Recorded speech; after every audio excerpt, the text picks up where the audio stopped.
Hello, friends. Welcome to my channel. Bring you today's crime story that took place in Shahpur, Uttar Pradesh. So, let's delve into the details of this case. It all began around 2 p.m. when Sheela left home, but by nightfall, she hadn't returned. Her children grew anxious. She had gone to Shamshabad to get an itch medicine from Dr. Bengali. She was expected back in an hour or two, but hours passed, and there was no sign of her. By now, even Dr. Bengali's clinic would have closed. Sheela's eldest son, Satish, who was only 10 years old, was scared because of the late hour. He couldn't ask his uncles for help either. Just a few days ago, his mother had a heated argument with his uncles, during which they humiliated her badly. Satish's mind was filled with countless questions about his mother's absence. He was already worried, but his younger brothers crying made things worse. Manoj, 8 years old, and Harish, 3 years old, were crying uncontrollably. By now, they were hungry too. Satish bought biscuits for them from a shop, but kids don't stay satisfied with biscuits alone. It was already dinner time. Satish had tried calling his mother hundreds of times, but her phone was switched off. When he couldn't take it anymore and ran out of ideas, he called his maternal uncle, Srinivas, and informed him about their mother going to Dr. Bengali and not returning. Hearing this, Srinivas grew concerned. He immediately sensed that something was wrong. The mysterious disappearance of his sister made him restless. He understood how worried his nephews must be. Srinivas also tried calling Sheela, but her phone was unreachable. Unable to speak to her, he borrowed a friend's motorcycle and rushed to Sheela's home, covering 8 kilometers in just 15-20 minutes. On the way, Srinivas's mind was filled with dark thoughts. What if someone had harmed his young sister? His anxiety stemmed from the fact that Sheela hadn't returned home, and her phone was switched off. Upon reaching, Srinivas first arranged food for the 3 children. In conversation, Satish told his uncle that their mother had said she'd return in an hour or so after visiting Dr. Bengali in Shamshabad. This information surprised Srinivas because Sheela usually consulted a Dr. Bengali closer to their village. Why had she gone all the way to Shamshabad this time? Sheela's husband, Jaipal Srinivas's brother-in-law, lived in Delhi. When Srinivas called and told him everything, Jaipal expressed his helplessness and said he couldn't return to the village immediately. He requested Srinivas to look for Sheela. Srinivas then spoke to Sheela's elder brother-in-law, Saharam, and younger brothers-in-law, Giraraj, Rakesh, and Dinesh. Instead of showing any sympathy or concern, they bluntly told him to search for her himself. Srinivas realized that due to recent property disputes between Sheela and her in-laws, these men were still angry. It was clear that expecting any help from them was useless. Srinivas took the 3 children with him to his village. After leaving them with his mother, he began searching for his sister. Sheela's disappearance also deeply worried their mother. The rude behavior of Sheela's in-laws made Srinivas wonder if they were involved in her disappearance. Even their mother shared the same suspicion. Despite it being late at night, Srinivas went to Shamshabad to search for Sheela near Dr. Bengali's clinic. He thought maybe Sheela couldn't find transportation to return home. But the roads were completely deserted, and even the market was silent. Srinivas, a physically challenged man, wandered all night looking for his sister. The next morning, he reached Dr. Bengali's clinic before it opened. When Dr. Vishwas arrived around 9 am, Srinivas asked him about his sister. After checking the patient register, the doctor said no one named Sheela had come to his clinic the previous day. This news heightened Srinivas's fears. Srinivas went straight to the Shamshabad police station to file a report for Sheela's abduction and murder. However, the station in charge told him to come back the next day with Sheela's photograph.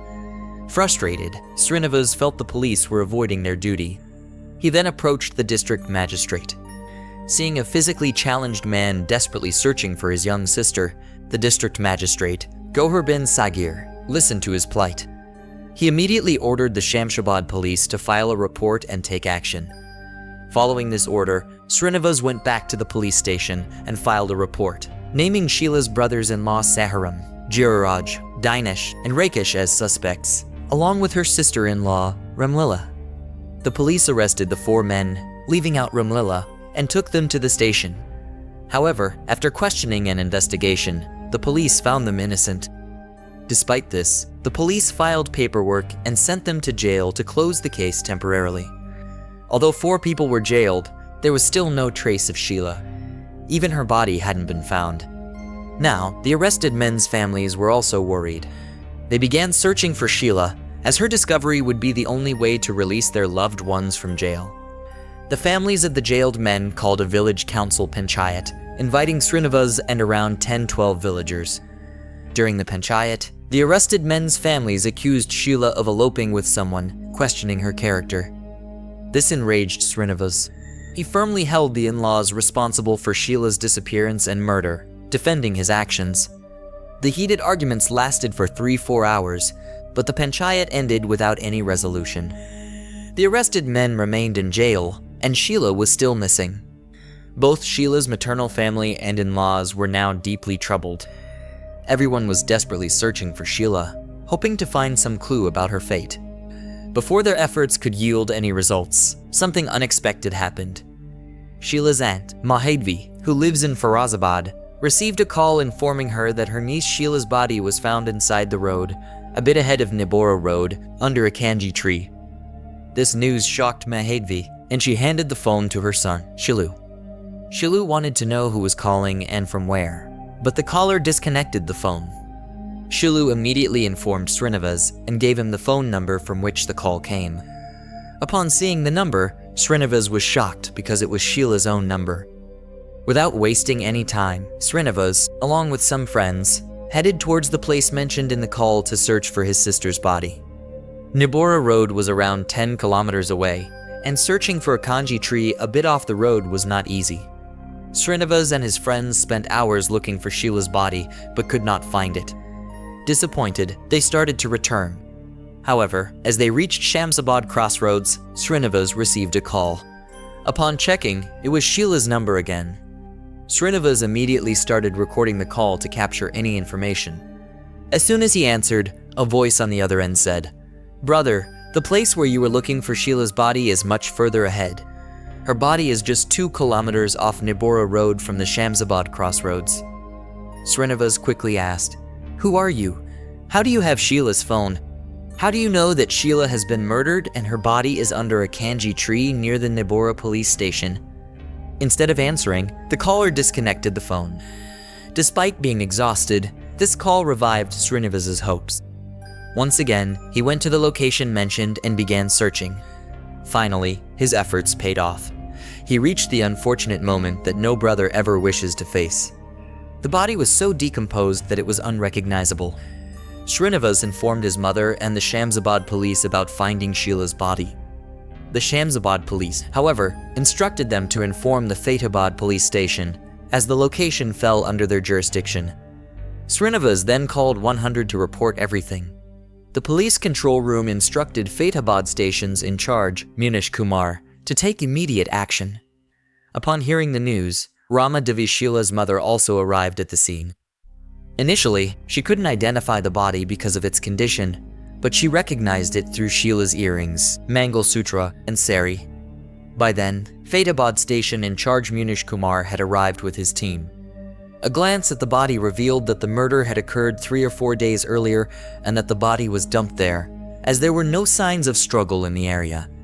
Motorcycle tire marks near the body indicated that the killers had transported it to that location. The stench was unbearable, so the police quickly finished the required formalities and sent the body for a postmortem at SN Medical College in Agra. Following this, the Shamsabad police transferred the case of Sheela's murder to the Fatabad police station, where it was registered under crime number 183/2013, under sections 302 and 201 of the IPT. On August 3, 2013, Munish Kumar began the investigation. First, he interrogated Srinivas, who narrated the entire sequence of events. The details, especially about the calls from Sheela's phone regarding her murder and body location, were shocking. Usually, killers removed the SIM card from a victim's phone to avoid being caught. But this case was different. It was clear that whoever had Sheela's phone either knew the murderer or was the murderer themselves. Munish Kumar handed the phone number over to the surveillance team to track call details and location. According to the post-mortem report, Sheela was murdered on the evening of July 31st, 2013, by strangulation. Before being strangled, she was also given something poisonous. This meant that Sheela was killed the same day she disappeared. Further surveillance revealed that Sheila's phone had been turned on 2 days after the murder, and its location was tracked to a village named Amar Singh Kapura. Although the phone's location kept changing, it mostly remained in that village. This raised suspicion that someone from the village had Sheila's phone. Munish Kumar deployed informants in Amar Singh Kapura. Studying the call records revealed that a particular number had been in constant contact with Sheela between July 30th and the afternoon of July 31st. Upon investigation, this number was found to belong to Bhupendra Kumar, a boy from Sheila's family. Bhupendra was Sheila's nephew, the son of her brother-in-law, Ramlal. Munish Kumar wondered why Bhupendra had been calling Sheela so frequently. This raised suspicion, and the police team proceeded to Shahpur village. Upon reaching, the villagers were startled, as 4 people had already been jailed earlier in Sheila's murder case. The police arrested Bhupendra from his home, despite protests from the villagers. At the station, Munish Kumar directly asked, "Why did you kill Sheela?" This question, asked as though they already knew the answer, shocked Bhupendra. Fearing police torture, Bhupendra quickly confessed to killing Sheela along with his friend Fede Singh. He also revealed that Fede Singh, who lived in Amar Singh Kapura, still had Sheila's phone and had made the calls about her body. Following Bhupendra's confession, Munish Kumar arrested Fede Singh with Bhupendra's help. During interrogation, they revealed the events leading to Sheila's murder. Sheila's family, headed by her father Ramsainhi, consisted of his wife, Rama Devi, and 7 children. Sheela was the second daughter, known for her beauty. Sheela was married to Jaipal, the son of C.H. Hotelal from Shahpur. Jaipal worked in Delhi and would visit home every couple of months. The village visit used to happen over time. Sheela became a mother to 3 children, Satish, Manoj, and Harish. After Harish was born, Jaipal's health started deteriorating. However, family responsibilities were on him, so working in Delhi remained his compulsion. Jaipal's illness impacted Sheela the most because his body became so weak that when he returned home, he couldn't make Sheela happy. When Sheela realized her husband could no longer satisfy her, she started searching for her happiness elsewhere. She didn't need to go far. She found it within the family itself. Her brother-in-law Ramlal's 22-year-old son, Bhupendra. Bhupendra was a salesman who frequently traveled to the city and back. Among all the villagers, he appeared the smartest, dressing up stylishly due to his city trips. Sheela, a beautiful woman with a curvy body, was drawn to him. She started flirting with Bhupendra. Young and unmarried, Bhupendra couldn't resist the open invitation from his aunt. Soon enough, they crossed all boundaries, and their bodies became one. Sheela lived alone in the village with her children, so meeting Bhupendra was not a problem. Bhupendra lived just 20 meters away. After her children went to bed, Sheela would call Bhupendra and invite him over. Their meetings always happened at night, and no one in the family or village knew about it. In this way, 3 years passed. After getting involved with Bhupendra, Sheela stopped worrying about Jaipal. But when Bhupendra's family began looking for marriage proposals, Sheela became restless again. She knew that once Bhupendra got married, he would ignore her. Realizing this, she started searching for a new lover. This time, she set her sights on Vijay Singh, a young bachelor from the village. Vijay Singh soon fell for Sheila's charms, and now she had 2 lovers. Sheela felt secure again. If Bhupendra left, Vijay Singh would remain. Like Bhupendra, Vijay would also visit Sheela at night when everyone was asleep. One summer, Jaipal returned home, leading to a property dispute with his brothers. Alone, Jaipal couldn't stand against his 4 brothers. They beat him up, and when Sheela tried to intervene, they pushed her to the ground and assaulted her as well. The matter reached the police, and the brothers apologized in writing. After this incident, the family began to hate Sheela. Once Jaipal recovered, he returned to Delhi.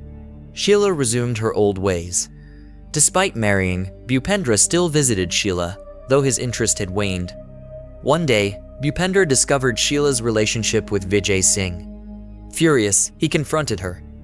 Sheela retorted, "I'm not your wife to belong only to you. I didn't stay loyal to the man I married. Why would I stay loyal to you? I'll do whatever I want. Go boss around your wife."